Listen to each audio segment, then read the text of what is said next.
So this is the ACR BeSteady Mini. This is the first in a family of our third generation of gimbals.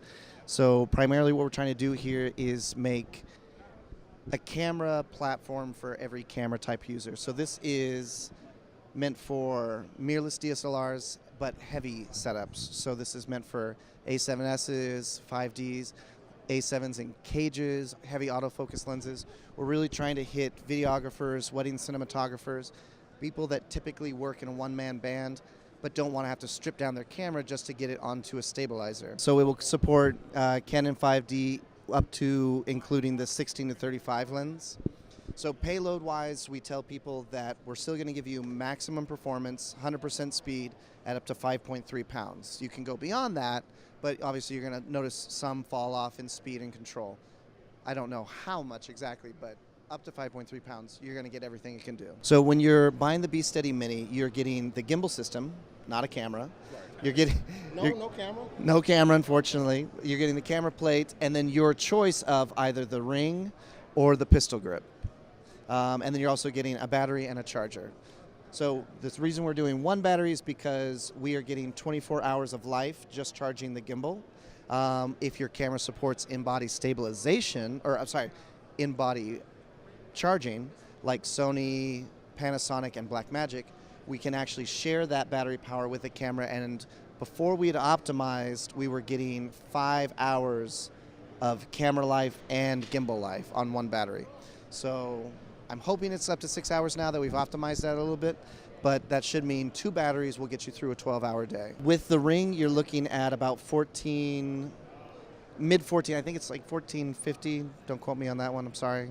And then with the pistol grip, it's a little bit more, just under 1500. The nice part is with the pistol grip, you can still put your other hand below it to help control it. You don't necessarily have to have a dead arm.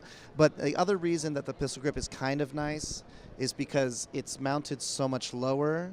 We do have this additional plate to give you support that's threaded.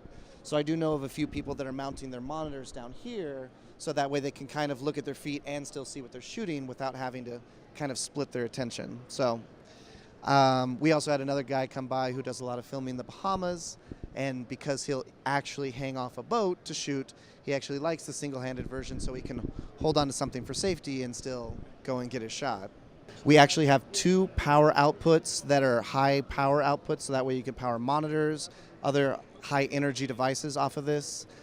We've also got USB-C power outputs, so you could charge your phone if you needed to. But one of the big things is you have a true inverted mode based on your setup. If hopefully it's easy. You can swing the whole thing upside down, but with a ring that's not really necessary. On the pistol grip, it's more of a thing you can do. We've included an app that will be for free on the app stores for both Android and iPhone, as well as a standalone controller, which is very similar to a smartphone. It's a touchscreen Gorilla Glass, and it will give you very simple inputs that you need to give it in order for it to tune itself. So all you will need to do is simply tell it if you're using a handheld, in a vehicle, or mounted to a drone, and then what the weight of your camera package is. That's the only inputs you need to be able to tune it. And then from there, you can go into the follow mode. You can tell it which axes to follow. You can control tilt, pan, or roll either independently or in any combination that you want.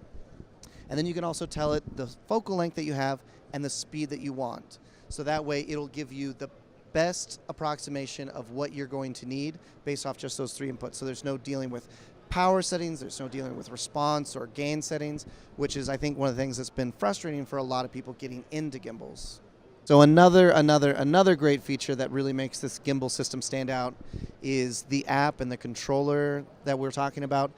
Those can also control the camera. So if you're using a Sony, if you're using a Lumix, if you're using a Canon, we're going to be able to control all those features and functions. We're working with Blackmagic right now, but that means that you'll be able to go in there and change the frame rate. You'll be able to change the resolution. You'll be able to change shutter speed, ISO, aperture, stop and start. So, I mean, these all from your smartphone or the wireless controller if you want.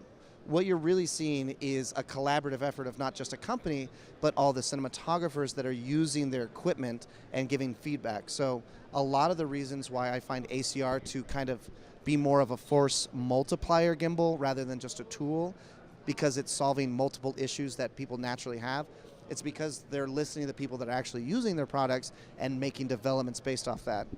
Like this one here has been through 45 different generations before they landed on this final design, which is kind of nice.